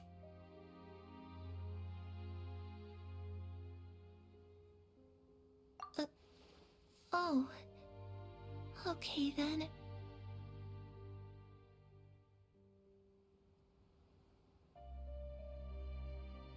Huh? That's it? You accepted it just like that? Yep. If that's what Perry says happened, then I believe her. Perry wouldn't lie to me. Plus, I don't really need to know why I'm like this. I'm more curious about what happens in the future. If you're a harbinger now, Perry, that means Mother is gone, isn't she? Can you tell me about it? I want to know what happened to her. And to me. You never stopped trying to defy fate. At first, no one believed you. You could only vent your frustrations to the moon. In fact, you often sought comfort in the night sky. You wanted to see the aurora, so one night we promised each other we would go to Snezhnaya to see it together. Later on, you tried to run away, but you were brought back each time. Mother spared your life, but it wasn't out of kindness. Instead, she decided to make an example of you by slowly torturing you over time. That way, the other children would know what happens to traitors. Still, you never gave up. Mother hoped that through ruthless duel after ruthless duel, she would be able to crown an ultimate victor among the children she raised. But you called on everyone to unite, to fight to a draw in order to reduce casualties. Your efforts may have only delayed the inevitable, but still, you gave them hope. You tried everything you could think of, but every attempt ended in failure. Still, you never turned your sword on Crucibina, and you never turned it on me. On that gloomy day, you told me, "For the last 16 years of my life, I've done everything I can to fight for freedom. But now, I realize that the only freedom I truly possess is the freedom to choose to die." I never imagined I would say something like that. I must have been feeling really worn down. But somehow, I still think I understand. According to Mother's plan, only one of us was going to make it until the end. And I always hoped that person would be you. If I could do it all over again, I still don't think I would make a different choice. Even when I first met you, I knew you'd be able to do what I couldn't. Is that so? Even now, I'm not sure I truly understand what kind of freedom you were trying to pursue. But as the head of the House of the Hearth, and as the children's father, I've tried to give them the most basic of freedoms. The freedom to choose their own fate. It's something I discussed with the Eudex of Fontaine. The children who want to leave the house will have their memories wiped clean of all secrets pertaining to the organization. In return, they will be allowed to live a normal life in Fontaine without being prosecuted for their past.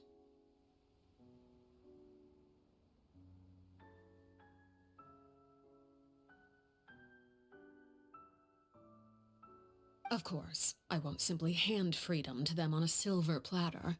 They have to fight for it and prove themselves worthy of it. Only freedom that is earned has true value. That's more than enough. That's exactly the kind of life I was fighting for. You know, Perry, I think you're a pretty amazing king, and a really great father, too. I'm really happy that you're the one who took over the house. I guess I do have one regret, though. I still haven't seen the outside world. Well, it just so happens that our dear guests over here have been to many nations and traveled to countless places. Perhaps they would be willing to tell you what the outside world is like. Really? Of course! We've traveled all over the place. We've got so many stories, we could probably talk your ears off for 3 days straight.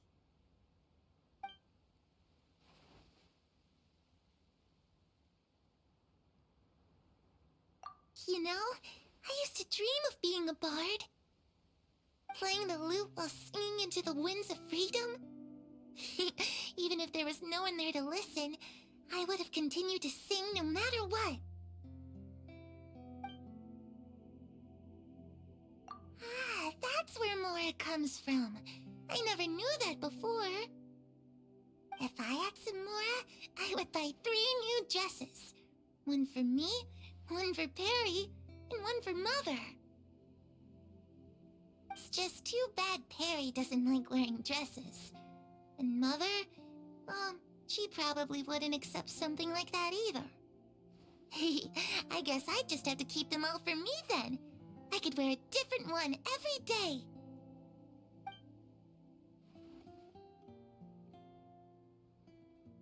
Those yokai you mentioned, what do they look like?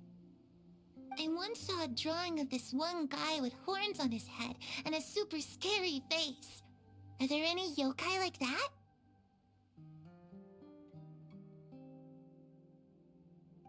Oh, sounds like you're talking about an Oni. Yep, we've met one, and let Paimon tell you, they're not nearly as scary as they look.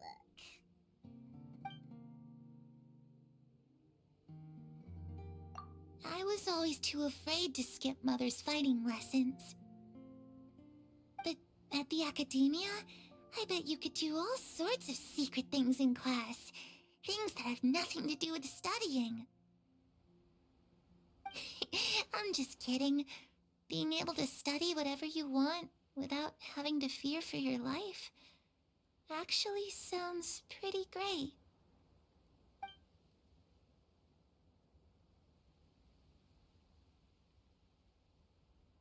The situation was super dangerous. Lenny and Lynette were accused of committing a crime, and they were going to have to stand trial at the Opera Epicles.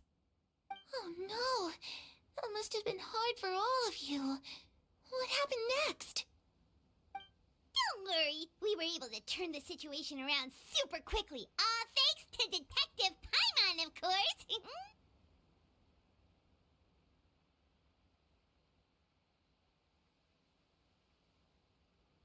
How'd you do that? Come on, tell me!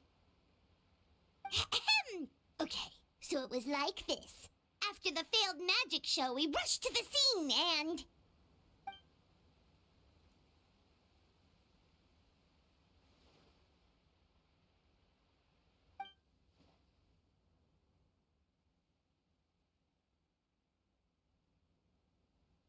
Shadows don't have the capacity to learn or grow. Any new information they encounter is quickly forgotten over time.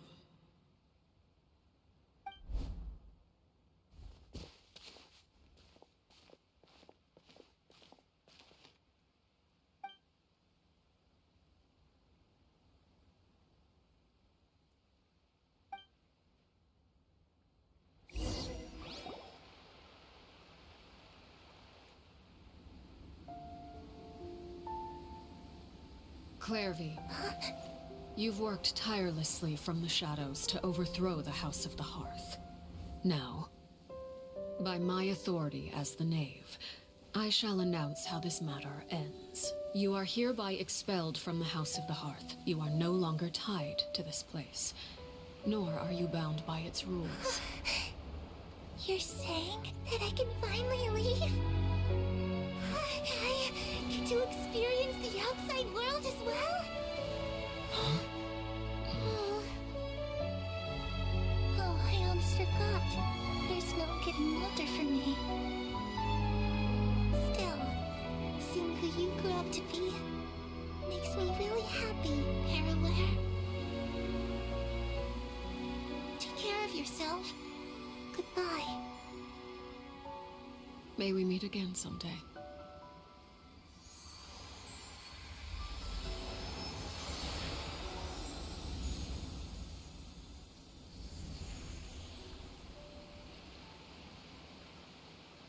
Clairvy.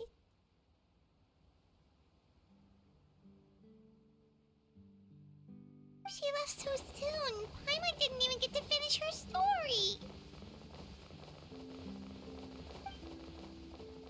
I also have certain sentiments left unsaid.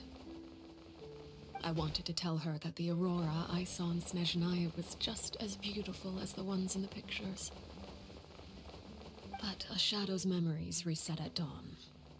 Had we delayed any longer, we wouldn't have had the time to say goodbye.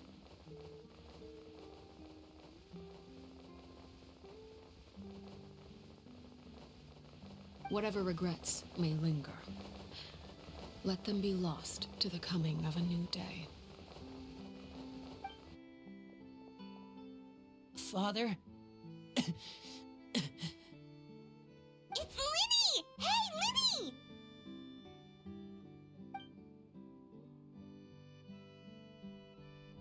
What is he doing back here? Let's go check it out.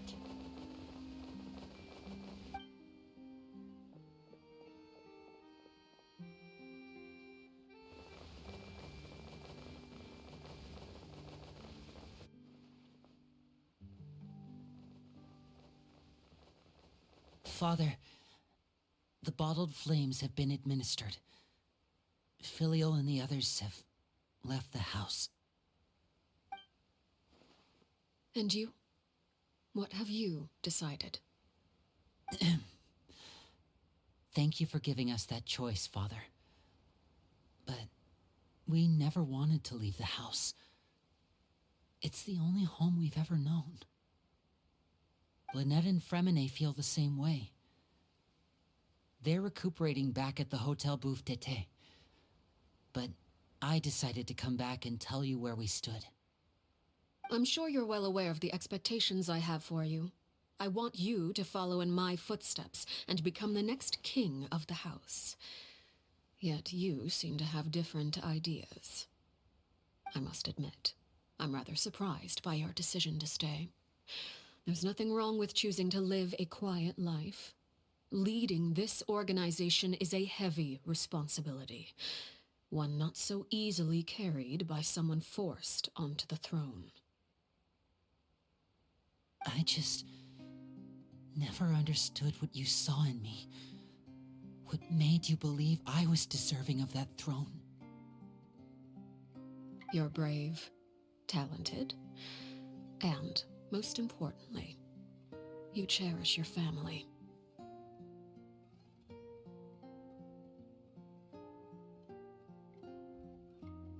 You would do anything to protect them, even if it costs you your life.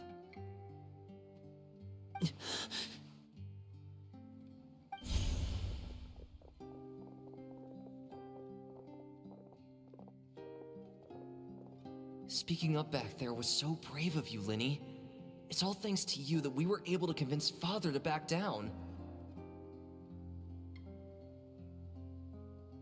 You're a hero, Linny. Hero. Father is the real hero.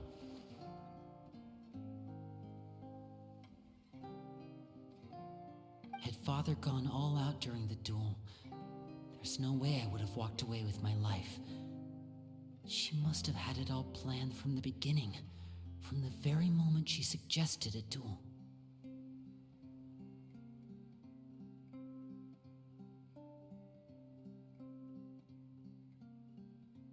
I'm not deserving of that title. I'm not strong enough or smart enough. You're wrong. In my opinion, all you need to be deserving of the throne is conviction and the necessary strength to act on it. We may have different ideas of what it means to be a family, but you can hardly be said to lack conviction. What you truly lack is strength. For someone of your talent, though, that's something that will come with time.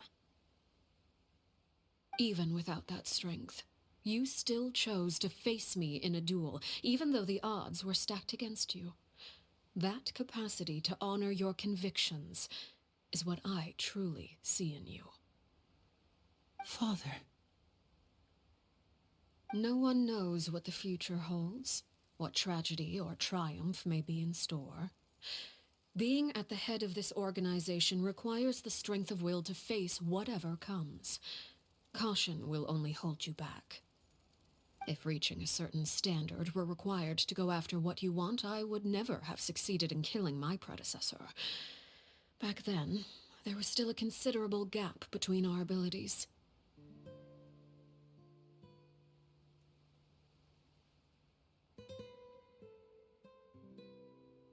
Strength may decide the ultimate victor, but those who let a lack of strength dictate their decisions or undermine their convictions will never be worthy of the throne. I understand, Father. Thank you. Children must grow up to surpass their parents. Only then can a family continue to flourish. The road ahead is not an easy one, so I'll ask you one last time. Are you certain you want to stay? You've done so much for me, Father, and that kindness must be repaid. Plus, with Project Stuja at hand, there are many dangers ahead, and I, for one, don't intend to back down. Protecting my family at all costs. That's my conviction. Then you're welcome to stay. As for Project Stuja, you need not be too concerned. If those cowardly businessmen and heartless dignitaries try to take us down, I'm prepared to teach them a lesson.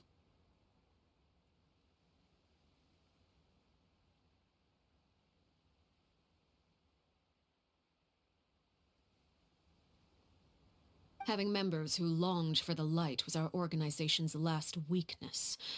With those members no longer among our ranks, the House of the Hearth is like a spider hiding in the shadows. We need only wait for our prey to come to us. At present, our imperative is to use their plan to our advantage. In doing so, a crimson moon shall rise amid the frigid blizzards of winter.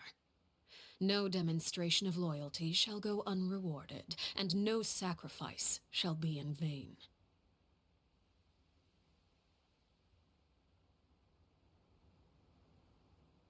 As for the two of you, whether we meet again as friend or foe, I'll remember the camaraderie we shared in this moment. No matter how arduous the journey ahead, I hope we both reach our desired destination.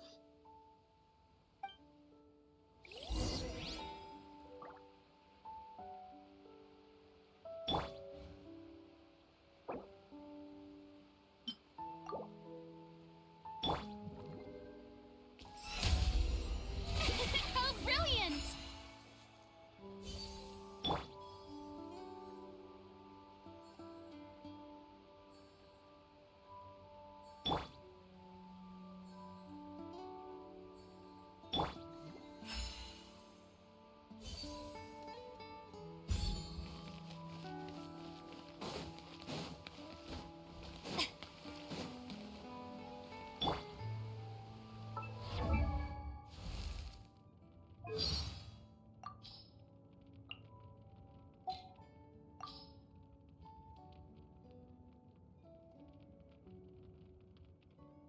Flames course through my body like our ideals are not entirely aligned. Seeing yourself clearly is a difficult... The aurora in Snezhnaya is quite beautiful. You wish to know more about me? Why, of course. The moment you wield a blade, you realize that different lives carry different weights. Some people have an air of renown and distinction. Always keep moving forward. Anger makes you impulsive, and sorrow causes you to waver. Always maintain control over your emotions. Some call me excessively strict. In truth, I've learned much from you during this time, and I trust the sentiment is mutual. In fact, I believe maintaining this cordial relationship might... Transfixed, overruled, laid bare. This is what witness everlasting as the moon. What greater pleasure is there than the unexpected? Something with which to commemorate this occasion. One step back, new strategy.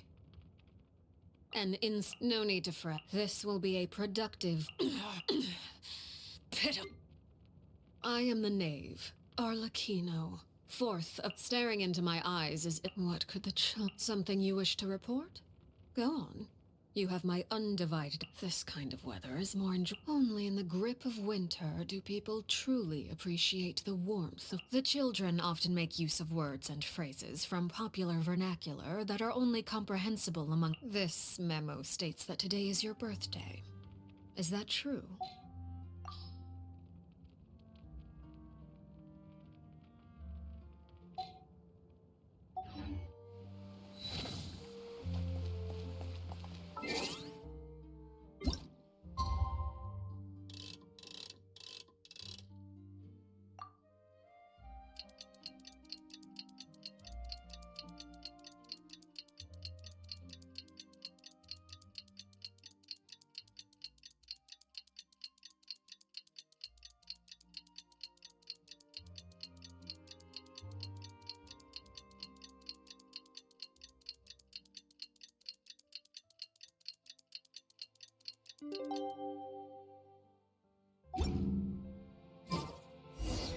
Didn't Lenny say that Lynette and Fremine were recovering at the Hotel Bouffe d'été? Oh, Paimon wonders how they're doing. Maybe we should go check on them.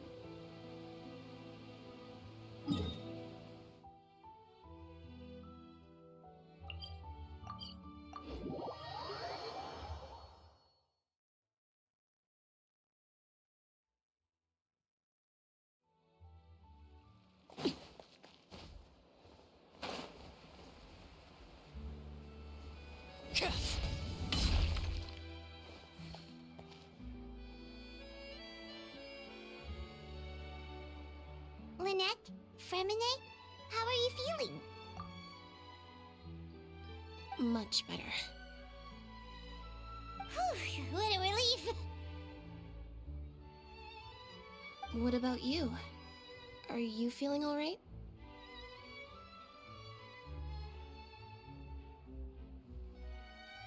I knew you'd come out unscathed. Us, on the other hand, well, we've been bedridden for 2 days. I couldn't even turn over. Oh, and I wanted to ask, is Clairvy gone? Linny and the other members have left Poisson and returned to the House of the Hearth. According to him, there haven't been any more sightings of a spirit roaming the house.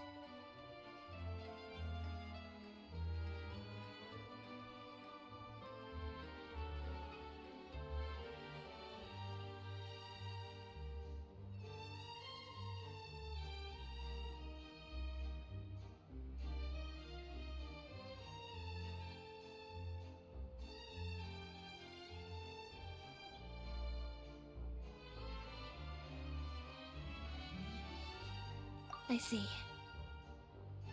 I'm glad.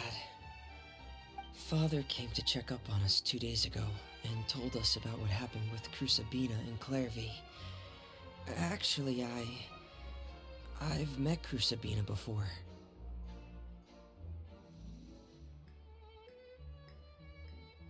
Wait, what? You've met the former knave? Crusabina died a year after Clairvy. It was during the year between their deaths that I joined the House of the Hearth. Crusabina had an extremely cruel and radical way of doing things. While she was alive, the atmosphere in the house was suffocating.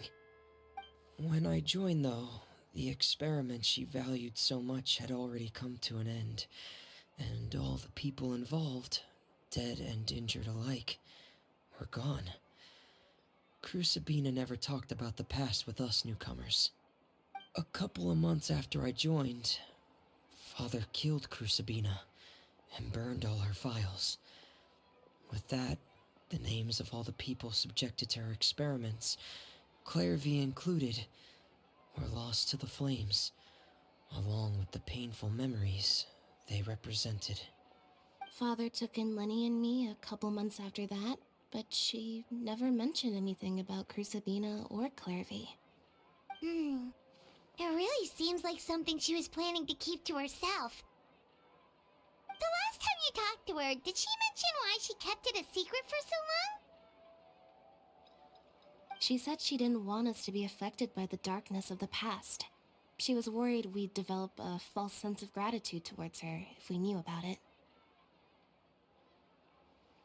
The foundation of a family should be free of any corrupting influence. Whatever happened in the past, it has nothing to do with who we are now. And that's what Father told us in the end. But I still thanked her for everything. It was only after hearing about what Crucibina did that I finally realized how insignificant our lives could have been. The members of the house meant nothing to her. To say that she valued them in any way, even just as a tool, would probably be giving her too much credit. If Father hadn't taken over the House of the Hearth, I probably would have already... Father rarely brings up the fact that she saved us. She doesn't believe that being indebted to her should be what ties us together. But even if we didn't owe her anything, we would still choose to stay. Because this is our home. We may have arguments or times when we feel wronged. Some people may even choose to leave. But as long as Father is here, we will always have a home. Whether the path before us is bathed in sunlight or shrouded in shadow, we'll follow Father wherever she chooses to go. So I wanted to say thank you for helping us make it through this crisis. Without your help, we could have lost a lot more along the way. Oh, we didn't do anything, really. Of course. You're welcome anytime. Are Filial and Nantoy okay? I actually saw them at a cafe this morning. They didn't recognize me. From what I could tell, they were drinking coffee and talking about one of the operas that started running recently. They seemed happy. If I had to take a guess, I would say they finally found the kind of life they always wished for.